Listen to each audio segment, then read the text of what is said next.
시간에는 말씀 전하는 시간을 가지겠습니다. 오늘 전할 성경 말씀은 출애굽기 11장 6절에서 3절입니다.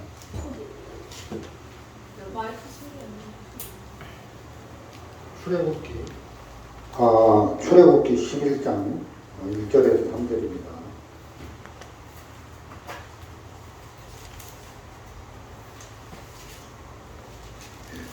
찾으셨으면 제가 읽도록 하겠습니다. 신약성경, 구약성경 98페이지입니다. 제가 가진 성경은 구약성경 98페이지 출애굽기 11장 1절에서 3절입니다. 제가 읽어보겠습니다. 여호와께서 모세에게 이르시기를 내가 이제 한 가지 재앙을 바로와 애굽에 내린 후에야 그가 너희를 여기서 보낼지라. 그가 너희를 보낼 때에는 여기서 정령 다 쫓아내리니 백성에게 말하여 남녀로 각기 이웃들에게 은근 패물을 구하게 하라 하시더라. 더니 여호와께서 그 백성으로 애굽 사람의 은혜를 받게 하셨고 또 그 모든 그 사람 모세는 애굽국에서 바로 신하와 백성들에게 힘이 크게 되었더라. 모세가 바로에게 이르되 여호와께서 이같이 말씀하시기를 밤중에 내가 애굽 가운데 들어가리니. 여기까지 읽었습니다. 그리고 12장 11절부터 12절까지 너희는 그것을 이렇게 먹을지니 허리에 띠를 띠고 발에 신을 신고 손에 지팡이를 잡고 급히 먹으라. 이것이 여호와의 유월절이니라. 내가 그 밤에 애굽 땅에 두루 다니며 사람과 짐승을 물어나고 애굽 나라 가운데 처음 난 것을 다 치고 애굽의 모든 신에게 벌을 내리리라. 나는 여호와로라. 내가 애굽 땅을 쓸 때 그 피가 너희 거하는 집에 있어서 너희를 위하여 표적이 될지라. 내가 피를 볼 때 너희를 넘어가리니 재앙이 너희에게 내라지 아니하리라. 12절 말씀까지 읽었습니다. 오늘은 유월절에 대한 설명을 좀 하고 싶습니다. 성경에서 유월절에 관해서 이야기를 하고 있는데 유월절의 진정한 의미가 무언가에 대해서 좀 같이 이렇게 말씀을 나누고 싶어서 이 말씀을 좀 읽어드렸습니다. 이제 애굽에 장자를 죽이는 10번째 재앙 있을 때 하나님께서 그 어린 양의 피를 그 집에 그 문설주 인방에 바르면 그 재앙이 넘어간다고 하셨습니다.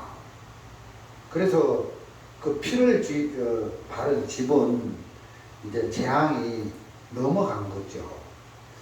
신약 시대로 말하면은 바로 이제 그 피는 예수님이 십자가에 흘리신 피인데 그 피가 죄에 대하여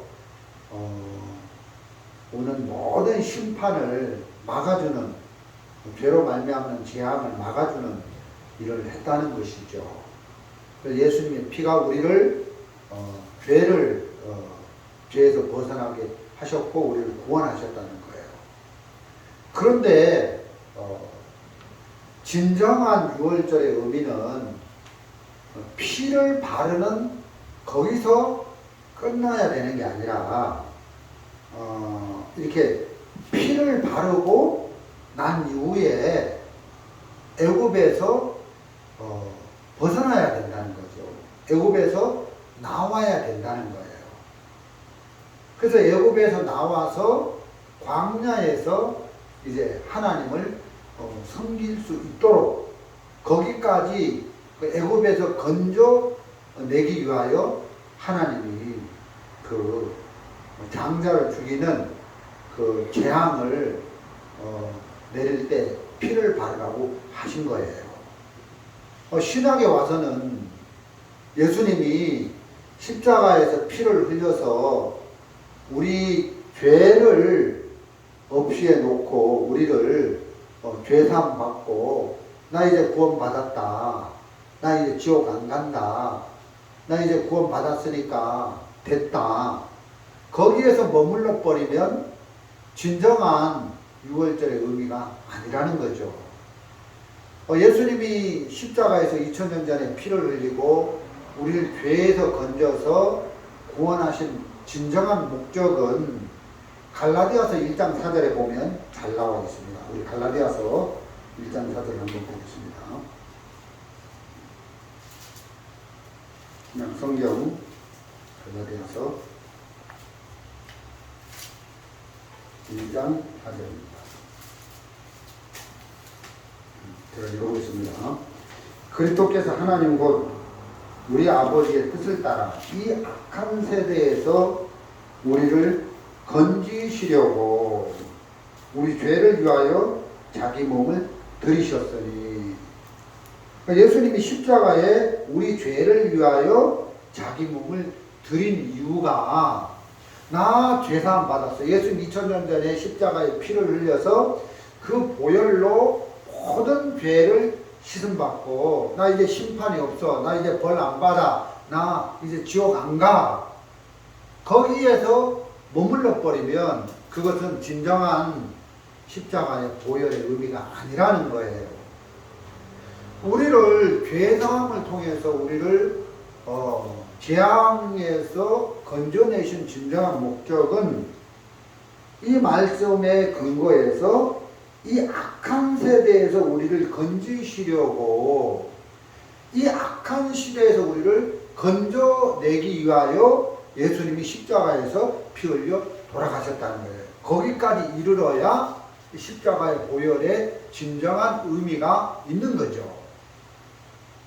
마찬가지로 정말 이스라엘 백성들이 애굽에서 정말 그 장자를 죽이는 그 재앙이 있을 때 어린 양의 피를 좌우 임방 문설주에 바르면 그 재앙을 내리는 그 하나님의 사자가 그 집에 갈 때 재앙이 넘어간다. 그 6월 재앙이 넘어간다. 그래서 재앙만 파스 오버 영어로 넘어간다. 그런 의미만 있다면 그거는 6월절의 진정한 의미가 아니라 정말 피를 바르고 재앙이 넘어간 다음에 또다시 애굽에 계속 머물러 있다면 그게 무슨 의미가 있습니까? 계속 재앙이 오는데 애굽에서 건짐을 받기 위해서 거기서 이제 건져내기 위해서 하나님께서 6월절 어린 양의 피를 바르게 하셨다는 겁니다. 자, 우리 출애굽기 다시 돌아가 봅시다.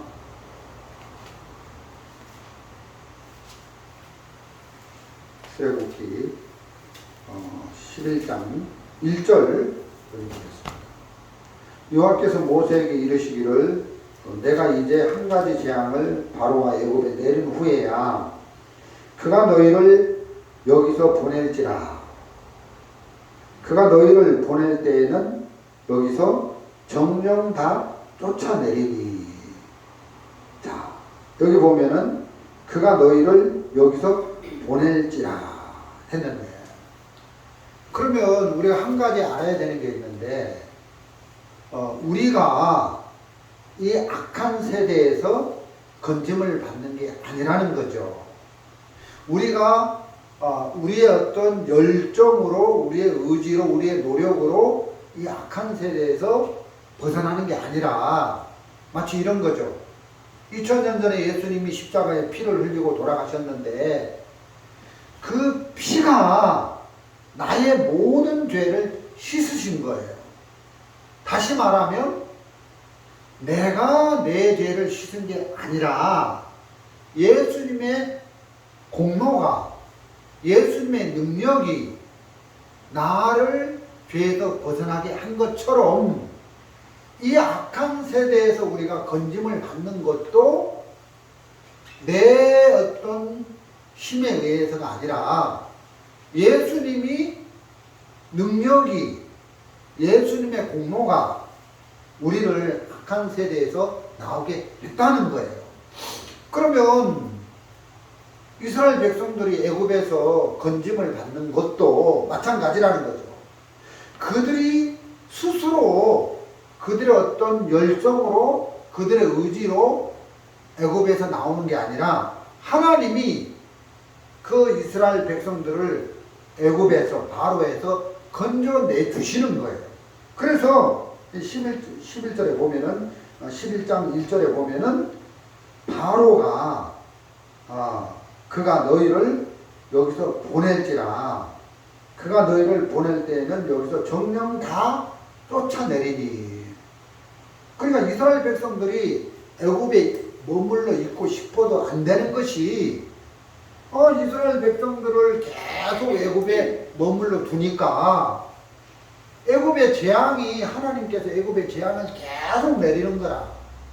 그러니까 바로가 저 이스라엘 백성들을 광야로 안 보내고 애굽에 계속 머물러 있게 하면 우리나라가 소토화가 돼가지고 완전히 쑥대밭이 돼서 하나님이 계속 재앙을 내려서 살아남을 자가 없겠다. 그러니까 이제 바로 왕이 막 이스라엘 백성들을 보낸다는 거지. 너희들 나가라 이렇게. 그러니까 이스라엘 백성들은 애굽에서 살 수가 없는 거예요. 자, 11절 마지막 부분에 보면 그가 너희를 보낼 때에는 너희가 보낼 때에는 여기서 정령 다 쫓아내리니. 여기 이제 11장 1절 마지막 부분에는 바로가 보내는 게 아니라 쫓아낸다는 거예요. 이스라엘 백성들을 쫓아낸다는 거예요. 근데 어떻게? 얼만큼? 정령 다 쫓아내리니. 그러니까 애굽이 이스라엘 백성들을 용납하고 수용하고 받을 수가 없게 된다는 거죠. 그래서 우리가 십자가의 피로 구원을 받으면 우리가 그 예수님의 피가 우리 죄만 씻고 형벌이 재앙이 끝나서 벌받지 않는, 지옥에 안 가는 그런 사람이 됐다 하고 계속 세상에 머물러 버리면 그것은 십자가의 보혈의 능력이 아무런 의미가 없다는 거예요. 이 악한 세대에서 우리를 건져내려고 예수님이 십자가에서 피를 흘리고 돌아가신 것이다. 영어 성경에는 어떻게 되어 있냐면 이 현재 악한 세대, 이 현재 악한 이 세상에서 우리를 건져내려고 그렇게 하셨다는 거예요. 그러면 십자가의 피로 죄사함을 받고 나 의롭게 됐어, 나 이제 벌 안 받아, 거기까지 알면 이거는 진정한 의미가 없다는 거죠. 예수님이 우리를 죄에서 구원했을 뿐만 아니라 현재 악한 세상에서 우리를 건져내셨구나.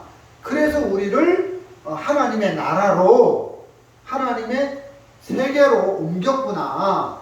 이 악한 세대에서 이 세상 풍속을 따라서, 이 세상 철학을 따라서 살아가지 않는 하나님의 세계로, 하나님의 나라로 옮겨서 하나님의 세계에서 하나님의 풍속대로 살 수 있도록 우리를 건져내서 옮겨 놓으셨구나. 여기까지 우리 마음이 옮겨져야 진정한 십자가의 보혈이 의미를 우리가 발견하고 우리 마음에 새기고 기억하는 일이 된다는 것입니다.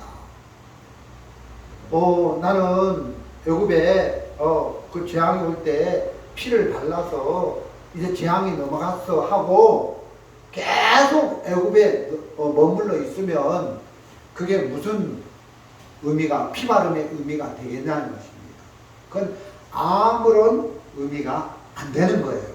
그러면 우리가 여기서 한 가지 뭘 더 기억해야 되냐면, 그러면 이런 6월절의 풍속이 왜 이스라엘 백성들에게 왔느냐, 왜 생겨났느냐, 그걸 우리가 연구해 보고 마음에 염두해 볼 필요가 있다는 거예요.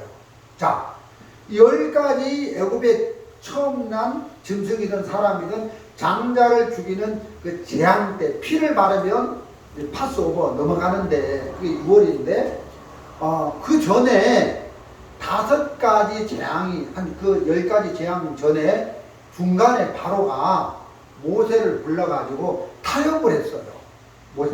모세가 이제 그 바로에게 재앙 중간에 이야기를 했다는 거죠. 야, 그 이스라엘 백성도 하나님의 백성인데 보내라. 광야로 보내라. 여기서 멀리 3일길 좀 떠나서 광야로 보내라. 거기서 하나님께 제사를, 희생을 드릴 거다. 그러니까 이제 바로 왕이 그 이야기를 듣고 너희가 게으르다 하면서 이제 벽돌과 짚을 주고 이제 하루 그 숫자가 있는데 벽돌을 구워내야 되는데, 이제 벽돌은 흙은 주는데, 벽돌을 찍어낼 흙은 주는데 그 짚은 안 주는 거예요. 그러니까 하루 일당량의 그 수요를 못 찍어내잖아요. 그래서 이제 바로 왕이 너희가 게으르다 하면서 막 회초리를 때리고 그들에게 막 형벌을 가하고 그들에게 막 고통을 계속 줬단 말이에요. 그래서 이제 바로가 이제 이스라엘 백성들을 안 보내는 거예요. 그래서 이 6월절 이 풍속까지 10가지 재앙이 계속 왔잖아요. 그 중간에 바로가 보낼 듯 하면서 안 보내는 거예요. 그러면 모세가 이제 희생을 드리려 한다. 광야로 와서 희생을 드리려 한다니까 이제 바로가 여기서 하나님께 제사를 드리면 되지 않느냐. 그러니까 안 된다. 우리는 멀리 3일길, 여기서 멀리 3일길 가서 광야에서 제사를 드려야 된다. 그러니까 또 바로가 이렇게 하잖아요. 그러면 이렇게 남자만 가라. 여자들은 가지 말고, 어린아이들도 가지 말고, 짐승들도 가지 말고 남자만 가라. 안 된다. 우린 다 가야 된다. 그러니까 또 타협을 하는 거예요. 그러면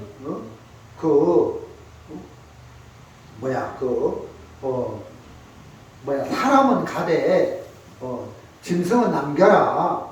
안 된다. 짐승도 다 가야 된다. 그래서 이제 6월절이 딱 오는 거잖아요.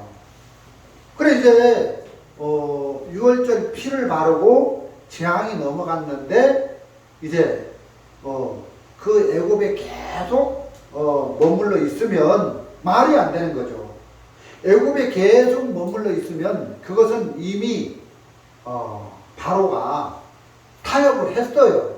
그게 이제 가능한 일이 아니기 때문에 하나님은 이제 그 이스라엘 백성들을 애굽에 재앙을 내리는 데서 그 피를 바르고 어린 양의 피를 바르고 거기서 건졌을 뿐만 아니라 그 애굽 땅에서 나오게 하셔서 거기서 벗어나게 하셔서 광야로 들어가서 하나님께 희생을 드리는 그 일을 하기 위해서 6월절을 진정한 의미를 성경에서 우리에게 말해주는 것처럼 이 신약에 와서는 예수님이 십자가에 죽으셔서 우리 죄를 씻었을 뿐만 아니라 우리를 이 악한 세대에서 현재 살고 있는 이 악한 세상에 머물러 둬서 거기서 살게 하신 게 아니다. 이런 말씀을 드리는 겁니다.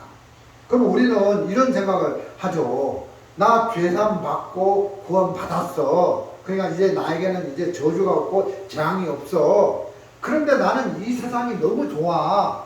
내가 이 세상에 계속 머물 거야 해도 그게 안 되는 것이, 바로가 이스라엘 백성들을 계속 품고 있으면 재앙이 오니까 쫓아내는 것처럼 그게 말이 안 되는 이야기가 된다는 겁니다. 저도 이렇게 구원을 받고 거듭난 이후에 제가 이제 전에 다니던 성당에 갔어요. 그 신부님한테 나 죄사함 받았습니다. 구원 받았습니다. 예수님의 보혈로 죄가 다 씻어졌습니다. 하고 막 얘기를 하니까, 왜 근데 성당에서는 우리가 죄를 지으면 그 신부님한테 가서 고해성사하고, 이게 말이 안 됩니다. 예수님 우리 죄를 다 씻어 우리 의롭게 했는데. 그러니까 그 신부님이 나를 발로 차면서 성당에서 쫓아내더라고. 그리고 내가 구원 받았다고 또 우리 가족들 다 데리고 아프리카 선교를 간다고 처갓집에 갔는데 막 내 누나를 데리고 가서 뭐 고생시키려고 하냐, 거기 이단에 빠졌다, 그리고 막 뭐 하면서 막 가족들이 핍박을 하고, 또 우리 집에서도 제가 구원 받았다고 하니까 막 큰일 났다고 하면서, 이단에 빠졌다고 하면서 나 죄 없어 의인이라고 하니까, 무슨 죄가 없냐, 다 죄가 있지, 이단교에 빠졌다고 어머니가 큰일 났다고, 저 동생을 정말 그 이단교에 빠졌는데 이렇게 잘못됐다고 하면서 동생은 어쩔 수 없고, 그러면서 막 이제 세상이 나를 받을 수가 없는 거죠. 그래서 내가 이제 구원을 받고 이 복음이 좋고 하나님이 좋고 말씀이 좋고 이렇게 살아가는데 세상이 나를 용납을 안 하더라고요. 그래서 이제 사도 바울이 이런 간증을 하는 걸 볼 수 있습니다. 그 갈라디아서 6장에도 이런 말씀이 있습니다. 우리 갈라디아서 6장을 한번 보겠습니다. 갈라디아서 6장 14절. 그러나 내게는 우리 주 예수 그리스도의 십자가 외에 결코 자랑할 것이 없으니 그리스도로 말미암아 세상이 나를 대하여 십자가에 못 박히고 내가 또한 세상에 대하여 그러하니라. 자, 이제 이 어떤 그 그리스도의 피라는 것은 이렇게 이 그리스도의 피가 의미하는 그런 목적이 그냥 우리를 죄만 끝내놓은 게 아니라는 거죠. 이렇게 내 육을 끝내고 십자가에서 또 우리 옛사람을 끝내고 또 나를 내 육신을 십자가에 못 박았고, 그래서 이제 내가 그리스도와 함께 십자가에 못 박았고, 또 세상이 나를 대하여 십자가에 못, 그래 세상도 못 박았다. 그래서 이 십자가 안에서 정확히 보면 우리 옛사람은 끝난 거예요. 죄가 끝났고 또 세상도 없는 거예요. 우리가 거하는 이 세상, 우리 눈에는 보면 있는 것처럼 보이지만 세상도 없는 거예요. 자, 여러분, 우리가 죄사함을 받고 의롭게 됐잖아요. 그럼 나는 의인이다 이렇게 얘기할 때 내가 죄를 안 지어서 의인이라는 그 얘기가 아니잖아요.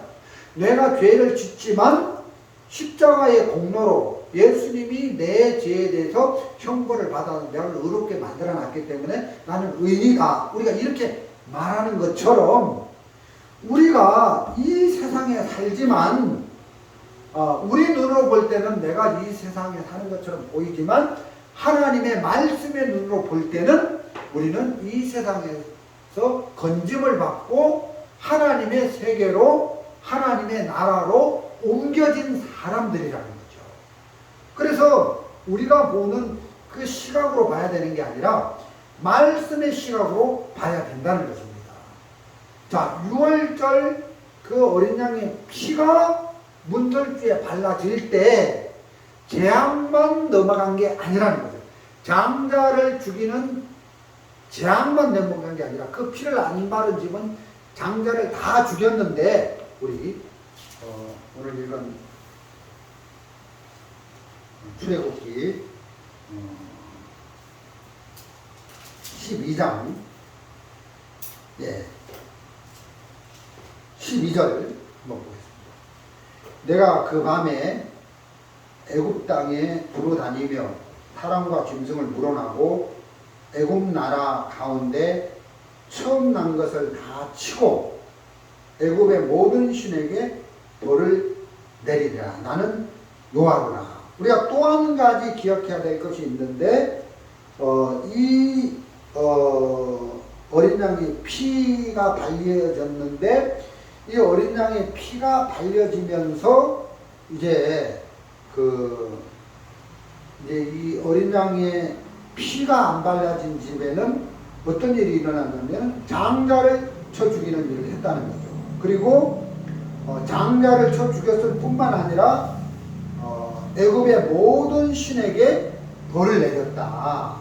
그러니까 애굽의 모든 신들도 형벌을 받고 심판을 받은 것이 바로 유월절 어린 양의 피가 뿌려질 때 그런 일들이 일어났던 것처럼 신약으로 말하면 예수님이 2000년 전에 십자가에서 피를 흘리고 돌아가실 때 우리 죄만 형벌을 받고 죄만 끝난 것이 아니라 죄도 십자가에서 끝났지만 형벌을 받고 끝났지만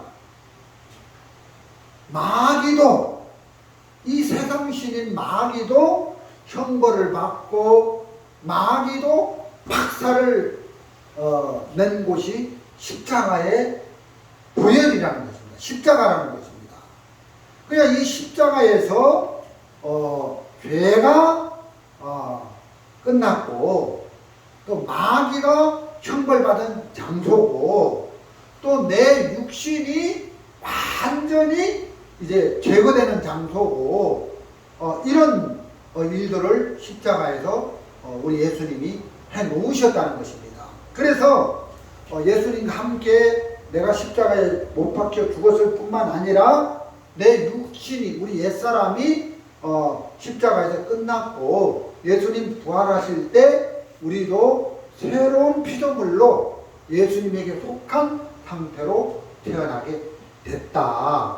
그래서 우리가 이렇게 12장 12절 말씀에 장자를 멸하는 그 재앙뿐만 아니라 애굽의 모든 신들을 다 벌받게 한 그것이 유월절 어린 양의 피의 능력이고 효력인 것처럼 예수님의 십자가의 피가 그렇게 역사를 해서 이 세상 신들, 귀신들, 마귀들, 또 죄, 또 육신에 있는 우리 옛사람, 또 이 세상 어둠의 주관자 이런 모든 것들을 다 끝내놓은 장소가 바로 2000년 전 예수님이 십자가에서 보혈을 흘리면서 그게 이제 이루어졌다는 것입니다. 그래서 우리가 여기까지 아는 것이 진정한 십자가의 보혈의 의미다.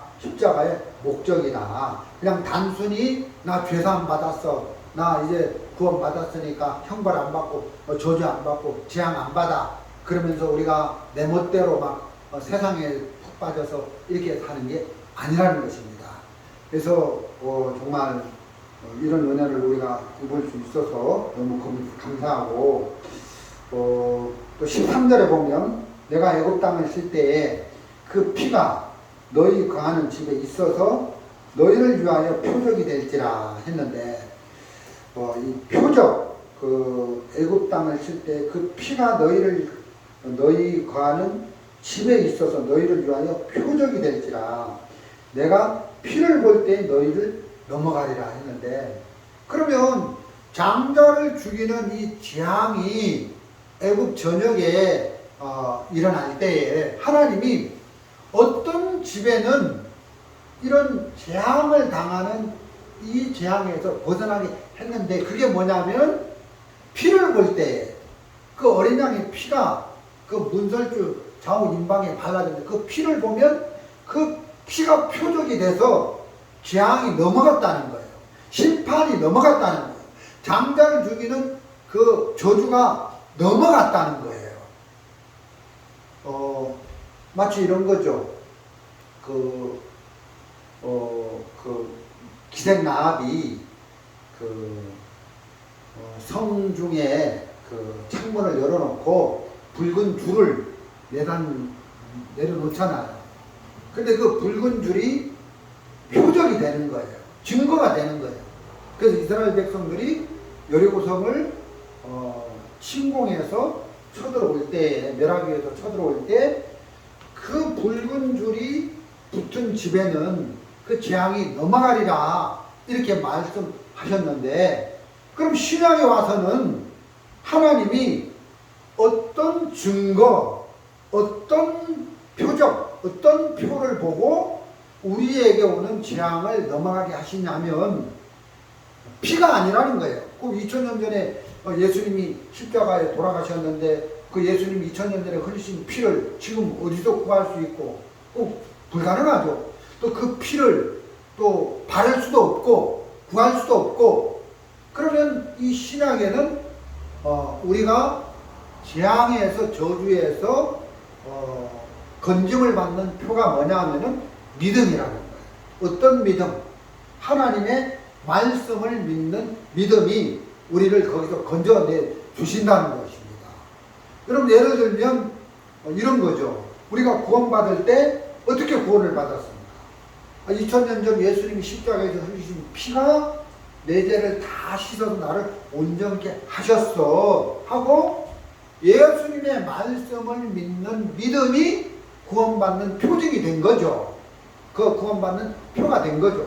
그래서 이 신약 시대는 하나님이 우리를 축복하시고 재앙과 저주에서 구원할 때 말씀을 믿는 믿음이 있나 없나, 믿음을 보시고 우리에게 축복을 하시고 재앙을 넘어가게 하시는 거예요.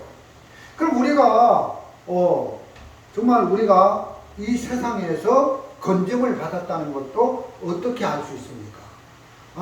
예수님이 우리를 죄에서 건져서 이 악한 세대에서 우리를 건져서 생명의 아들의 나라로 옮겨 놓으셨구나. 말씀을 믿는 믿음, 이것이 우리에게 표징이 돼서, 표가 돼서 우리가 이렇게 복되게 재앙이 넘어가고 심판이 넘어가고 이렇게 복되게 살 수 있도록 하셨다는 것입니다. 제가 또 이 한 가지를 여러분에게 좀 얘기해 주고 싶은데,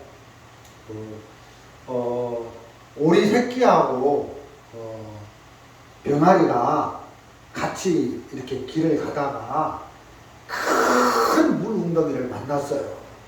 큰 웅덩이를 만났는데 오리 새끼는 그냥 그 물 웅덩이 속에 그냥 자연스럽게 들어가서 아무 문제가 안 되는데, 병아리 새끼는 못 들어가는 거예요. 그러면 이 오리 새끼는 처음에 만들어질 때부터 물 웅덩이, 물에서 사는 것이 아주 자연스럽고 편하도록 이렇게 처음부터 만들어졌다는 것이죠. 만들어지기를 그렇게 만들어졌다는 거예요. 그러면 마찬가지로 우리가 구원받은 사람은 구원받을 때 하나님이 우리를 어떤 속성으로 만들었냐면, 이 악한 세대에서 건져서 하나님의 나라로 우리를 옮겨놔서 세상 풍속을 따라 사는 게 아니라 하나님의 풍속을 따라 사는 것이 훨씬 쉽도록 우리를 만들어 놨다는 거예요. 그래서 예배가 좋고 말씀이 좋고 교제가 좋고 이렇게 하나님의 말씀을 듣고 믿음으로 사는 것이 좋도록 우리를 만들어 놨기 때문에 우리는 이렇게 세상에 사는 것이 익숙한 게 아니라 세상에 있으면 뭔가 불편한 거예요. 뭔가 이렇게 안 맞는 거예요. 그래서 세상에 사는 것보다는 하나님의 세계 안으로 옮겨져서 살 수 있도록 이미 말씀에서 우리를 그렇게 만들어 놨다. 그게 너무너무 감사한 것이다. 이런 말씀을 또 이렇게 전해드리고, 여기 그 몇 절에 보면은 그런 말씀이 있습니다. 그 바로의 신하들이 이제 절을 했다는 말씀이 있는데, 그 말씀이 몇 절에 나오죠?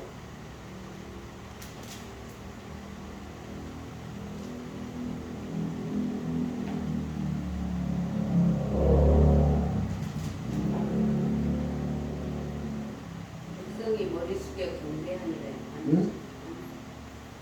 잘 못 찾겠네. 네. 하여튼 그런 말씀들이 있고, 또 어떤 말씀에 보면은 그 바로가 보낸 신하들이 절을 하면서 이스라엘 백성들을 이렇게 그 애굽에서 나가도록 이렇게 하는 그런 말씀도 있는데, 우리가 그 하나님의 세계 안에서 말씀을 증가하고 이렇게 살면 세상 사람들이 우리를 싫어할 것 같고 우리를 왕따시킬 것 같은데 안 그래요. 안 그래요. 진짜 하나님이 우리를 세우시고 우리 함께 하시기 때문에 이렇게 그들 앞에 우리가 세움을 입고 설 수 있도록 하나님 우리를 세우신다는 겁니다. 이렇게 목사님 우리 집에 와서 말씀을 전해주니까 너무 싫어요 그랬는데, 제가 그런 분들에게 가서 또 진정을 토하고 기도도 해주고 교제도 해주니까 그분들이 너무 이렇게 기쁘게 저를 또 이렇게 영접하고 받는 걸 보았습니다. 그래서 하나님이 하나님에게 속해서 하나님 나라의 것으로 살 때 세상이 우리를 업신여길 수 없다. 세상이 우리를 깔볼 수 없다. 그런 말씀을 전해드리고, 또 여기 이제 7절에 보면은 여기 이제 그런 말씀이 있습니다. 그 피로 양을 먹을 집 문 좌우설주와 임방에 바르고, 8절에 그 밤에 그 고기를 불에 구워 무교병과 쓴 나물과 함께 먹되, 이런 말씀입니다. 고기를 먹으라는 말이 있습니다. 그 6월절은 이제 그 피를 좌우 문설주에 바르고 또 그 양을 잡아서 그 피를 임방에 뿌릴 뿐만 아니라 양의 고기를 구워서 쓴 나물과 함께 무교병과 쓴 나물과 함께 아울러 먹어야 되는 거예요. 그래서 저는 전에 있던 단체에서 예수님의 피에 대해서는 진짜 귀에 딱지가 날 정도로 진짜 100만 번도 더 들은 것 같아요. 그런데 이 양의 피가 말고 양의 고기를 먹으라 했는데, 이 고기 먹는 거에 대해서는 한 번도 들어본 적이 없다는 거예요. 근데 6월절의 진정한 의미는 피만 바르면 안 되고 양의 고기를 먹는 거예요. 양의 피를 바를 뿐만 아니라 양의 고기를 먹어야, 무기병과 함께 쓴 나물과 함께 이제 양의 고기를 구워서 먹어야 되는데, 양의 고기를 안 먹으면 6월절의 진정한 의미가 없다는 거예요. 피만 바르고 양의 고기를 안 먹으면은 이거는 6월절의 의미를 상실해 버린 거예요. 여러분, 양의 피는 장자를 멸하는 재앙에서 그들을 건져내는 것이고, 양의 고기는 그날 이제 이스라엘 백성들이 그날 양의 고기를 먹고 이 고기를 먹음으로 해서 에너지가 만들어지는 거예요. 힘이 만들어지는 거예요. 그래서 양의 고기를 먹은 그 에너지의 힘으로 홍해를 건너고 애굽에서 나와서 홍해를 건너서 광야로 들어갈 수 있는 에너지, 힘의 근원이 피에 있는 게 아니라 양의 고기에 있다는 거예요. 근데 피는 발랐는데 양의 고기를 안 먹으면 그거는 반쪽 빼기 유월절이 되기 때문에 그거는 진정한 의미에서 상실해버리는 그런 게 되는 거죠.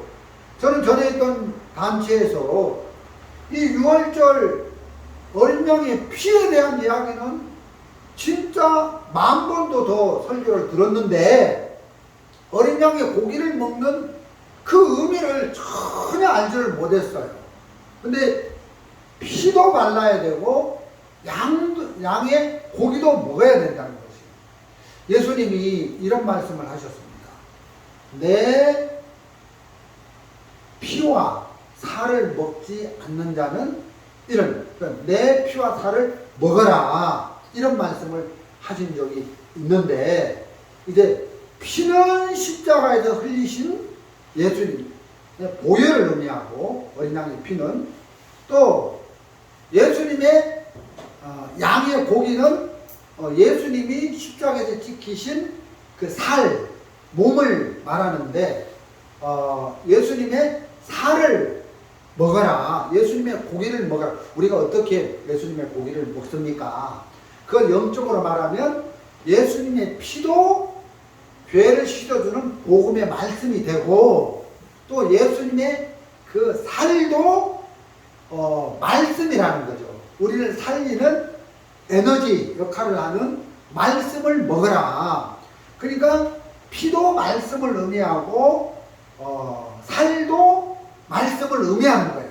그래서 우리가 예수님의 복음을 듣고 우리가 죄사함을 받는 것처럼, 죄사함을 받고 나서 우리가 삶 속에서 구원을 받는 것도 예수님의 살이신 양의 고기, 그 말씀을 먹음으로 되어진다는 것입니다. 근데 마치 이런 거죠. 요한복음 8장 11절에 보면 그 간중에 잡힌 여자가 나오는데, 그 여자가 모세 율법을, 가늠하지 말라는 율법을 어겨서 이런 여자는 돌로 때려 죽이라고 했는데 당신은 어떻게 하겠습니까? 그때 예수님이 너희 중에 죄 없는 자가 돌로 치라. 그리고 나서 이 여자에게 무슨 말씀을 하셨습니까? 예수님이 여자야, 너를 정죄한 자가 있느냐 하니까 예수님이 주여 없나이다 이랬단 말이에요. 이게 뭐냐? 이게 구원이에요. 죄사함 받는 구원. 이거는 피를 바르는 거예요. 주여 나를 정죄한 자가 없나이다. 이 여자가 구원을 받았다는 거예요. 그럼 이 여자 마음에 피가 발라진 거예요. 죄사함에 피가 발라진 거예요.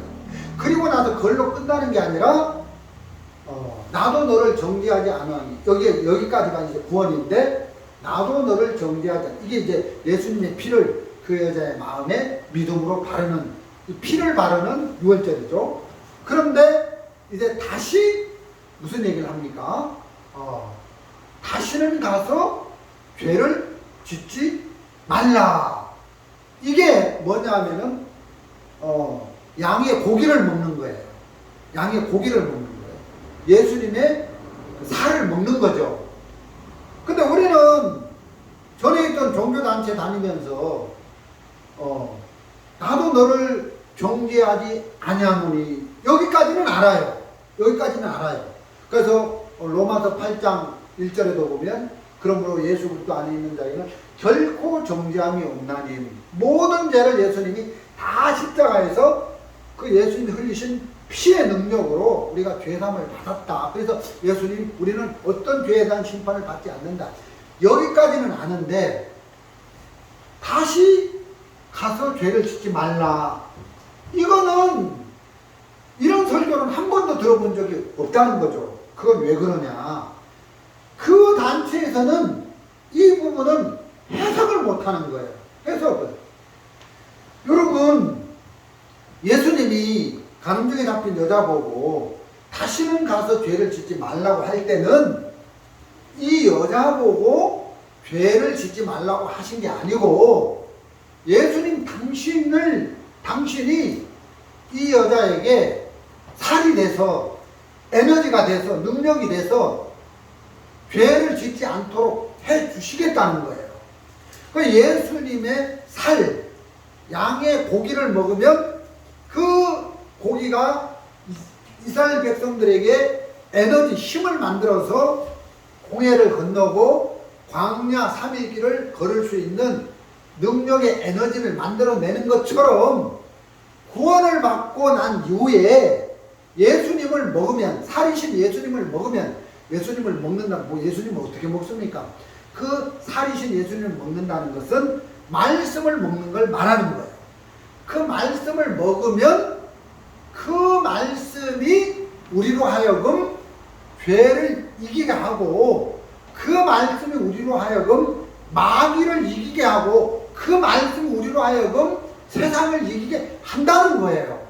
그러니까 예수님이 십자가에서 피를 흘리고 돌아가셨는데, 그 예수님이 흘리신 그 십자가의 공로로 말미암아 우리가 죄에서만 건짐을 받은 게 아니라 이 악한 세대에서 건짐을 받았고, 세상신 마귀에서 건짐을 받았고, 내 육에서도 건짐을 받아서 우리를 하나님의 세계로 옮겨 놨다는 것입니다. 우리 요한복음 한번 보겠습니다. 요한복음 16장 33절입니다. 요한복음 16장 33절.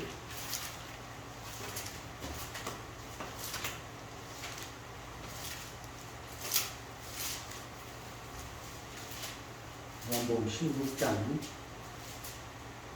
33절을 제가 읽어드리겠습니다. 이것을 너희에게 이름은 너희로 내 안에서 평안을 누리게 하려 함이라. 세상에서는 너희가 환난을 당하나 담대하라. 내가 세상을 이겼노라 하시니. 자, 여기 보면 예수님이 무슨 말씀을 우리에게 하셨습니까? 세상에서는 너희가 환난을 당하나 담대하라. 내가 세상을 이겼노라. 자, 예수님이 세상을 이기셨습니다.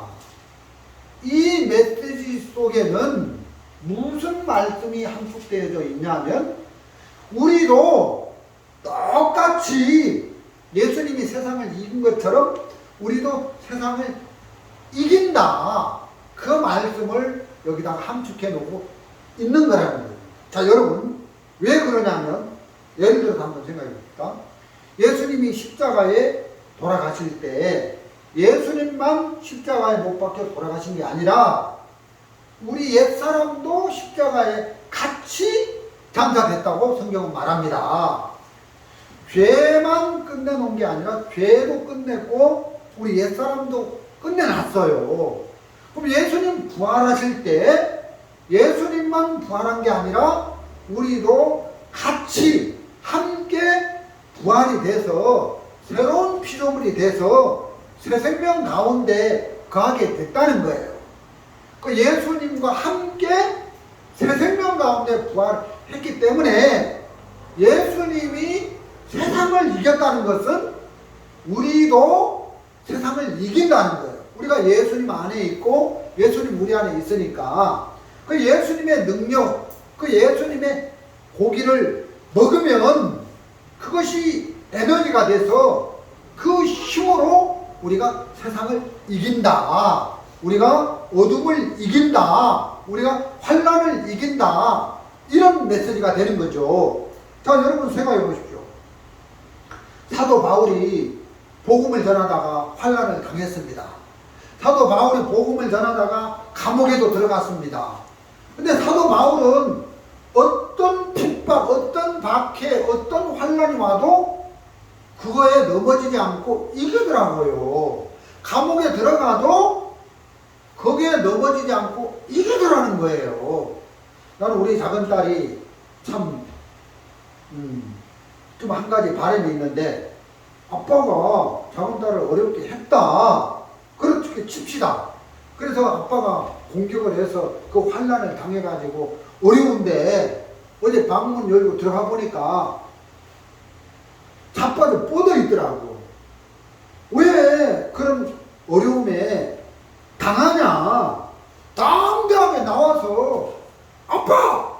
쫄쫄하게 뭐 그게 뭐예요? 에이 남자가 쫀쫀해가지고 그렇다고 마음 삐져가지고 저러네. 아유 아빠 그러면 집에 안 간다 이 말이죠. 그래 같이 일하자 해가지고 그 환란을 딱 이기고 나오면 되는데 아빠가 나를 힘들게 해서 나 너무 고통스러워. 마치 그 실현당해서 비행기 문을 확 열고 떨어져 죽으려고 한 것처럼 왜 그렇게 하냐. 맞아요 안 맞아요? 그 생각 속에 갇히면 안 된다는 거지.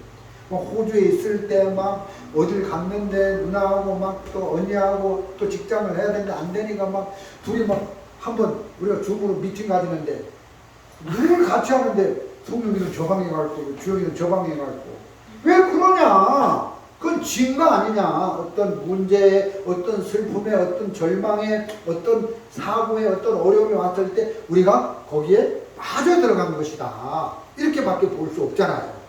여러분 예수님의 피를 바르고 어린 양의 피를 바르고 어린 양의 양의 고기를 먹는 사람은 어떤 시험도 능히 이길 수 있다.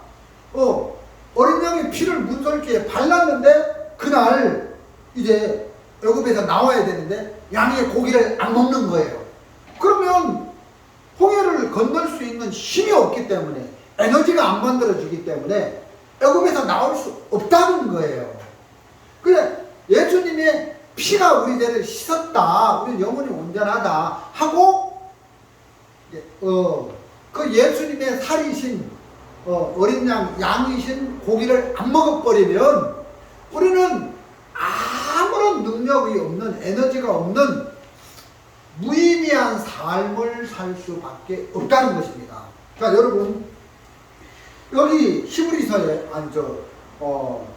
출애굽기에 그 피를 바르고 피뿐만 아니라 나물과 그 쓴 나물과 무교병과 함께 어린 양을 불에 구워서 물을 끓여서 먹으라고 구워서 먹으라고 했는데 이 유월절을 의미하는 거예요. 근데 구약 성경에 그 속죄 제사, 화목 제사 이런 거 많이 나오는데 거기 보면은 이제 속죄 제사, 백성을 위해서 드린 속죄 제사에는 양의 피만 바르지 양을 먹는 이야기는 안 나와요. 그럼 예수님께서 이 세상에 오신 것은 유월절 어린 양으로 오신 거예요. 성경에 보면 신약에 이게 어린 양이라는 표현이 예수님에 대해서 많이 나와요.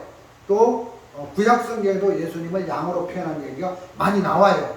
그럼 예수님이 십자가에서 못 박혀 죽은 것은 속죄 제물보다는 유월절 어린 양의 모습으로 오셔서 예수님이 십자가에 못 박혀 돌아가신 거예요. 그래서 예수님이 십자가에 돌아가신 날이 유월절 예수님이 십자가에 돌아가셨다는 거예요. 그러면 유월절 절기를 지킬 때는 구약의 모든 속죄 제사에는 그 짐승의 피만 뿌리면 되지만 유월절 절기에는 피도 바르고 양의 고기도 먹어야 되는 거예요. 피는 발랐는데 양의 고기를 안 먹어버리면 애굽에서 못 나오는 거예요. 그건 애굽에서 나올 수 있는 에너지가 되는데 그거는 의미가 없는 거예요. 요한복음 5장에 보면은 단지 발견된 병자가 나오는데 예수님이 그 병이 오래된 줄 아시고 병자에게 그 병을 고쳐주잖아요. 그럼 병자의 병을 고쳐줬을 뿐만 아니라 다시는 이 흉한 악한 것이 생기지 않도록 죄를 범치 말라 그러거든요. 똑같아요. 요한복음 8장하고. 그럼 그 죄를 범치 말라 그 말 속에는 38년 된 병자 네가 죄를 짓지 말라 그 얘기가 아니라 정말 어린 양의 고기를 먹으면 그 고기가 에너지가 돼서 힘을 만들어내기 때문에 네가 죄를 이길 수 있다 그 말이잖아요. 그럼 그 어린 양의 고기는 신약에 와서 유월절 양이 되신 예수님의 살, 예수님의 살은 말씀을 얘기하는데 우리가 구원을 받고 말씀을 계속 먹으면 그 말씀이 우리로 하여금 마귀를 이기게 하고 세상을 이기게 하고 환난을 이기게 하고 어떤 어려움도 이기게 하는 에너지가 되기 때문에 말씀을 계속 먹는 사람은 모든 것을 이긴다는 거예요. 여러분, 우리가 성찬식 하잖아요. 여러분, 성찬식 할 때 두 가지를 먹고 마시죠. 뭡니까? 포도주 또 떡이죠. 자, 이 포도주는 십자가에 흘리신 피를 의미하고 떡은 십자가에서 지키신 예수님의 살을 의미하는 거예요. 여러분, 피만 먹고 떡을 안 먹으면 성찬의 진정한 의미가 없는 거죠. 두 가지를 다 먹어야 되는 거예요. 그럼 6월절 어린 양 되신 분이 바로 예수님인데 진정한 구원은 예수님의 피로 죄를 씻고 우리가 의롭게 됐을 뿐만 아니라 예수님의 살을 먹어서 애굽에서 나오는 것처럼 악한 세상에서 나오고 환난에서 나오고 문제에서 나오고 슬픔에 빠져있으게 나와야 된다는 거예요.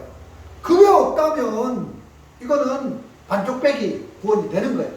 저는 전에 있던 단체에서 왜 38년 된 병자에게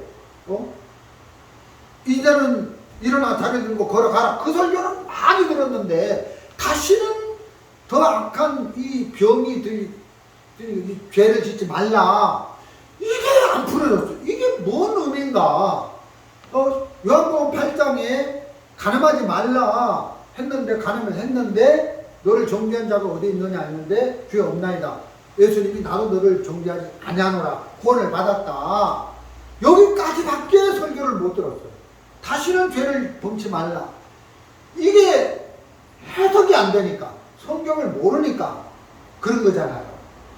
여러분, 양의 고기를 먹는 게 정말 신앙에 있어서 중요하다는 거예요. 그럼 예수님 십자가에 죽으시고 부활하시고 그 제자들은 이제 예수님을 이뤄 엠마오로 내려가는 그 슬픈 제자들, 이제 자기 주가 십자가에 못 박혀 돌아가셨으니까 이 슬프잖아요. 그 엠마오로 내려가는 두 제자가 있었는데 너무 슬펐어요. 너무 슬펐어요. 그래서 이제 슬픔에 잠겨 있을 때 예수님이 그 엠마오로 내려가는 두 제자를 찾아갔잖아요. 그래서 이제 예수님이 그 두 제자에게 말씀을 전해주는 이야기가 나옵니다. 그게 이제 어디 나오죠? 누가복음에 나오죠. 누가복음 24장입니까? 누가복음 24장에 보면 누가복음 같은데 한번 찾아보겠습니다. 누가복음 24장